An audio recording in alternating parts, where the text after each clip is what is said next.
Salah seorang penyimpan emas saya tanya, macam mana ada simpanan emas yang banyak dan cepat? Soalan yang baik. Rata-rata yang tanya kat saya bukan tentang berapa banyak emas yang mereka boleh kumpul, tapi berapa banyak untung yang mereka boleh dapat. Based on soalan itu, saya percaya yang dia betul-betul nak ubah keuangan dia. Ini nasihat daripada guru saya dan saya buat. Kata beliau, kalau kita nak improve keuangan, kita boleh consider untuk buat dua perkara ni. Pertama, kurangkan perbelanjaan dan downgrade kita punya lifestyle. Kalau dulu biasa makan luar, sekarang kena banyak memasak. Kalau dulu guna sabun yang berjenama, sekarang pakai sabun yang biasa-biasa sahaja tapi masih mengekalkan fungsi yang sama. Kalau dulu selalu mengopi dekat kedai, sekarang ni mengopi di rumah. Kalau kita ada buat apa-apa subscription, unsubscribe buat sementara waktu. Waktu saya dulu, saya banyak kurangkan bahagian barang dapur lah. Sabun-sabun semua tu, kita downgrade sikit lah.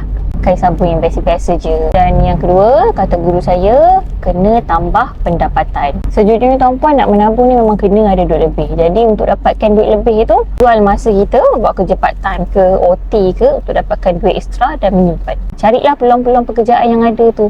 Sekarang dah banyak dah kerja-kerja part time, tinggal kita nak buat dengan tak buat je lah sebenarnya. Nak membina kekayaan ni memang kena korbankan banyak perkara lah.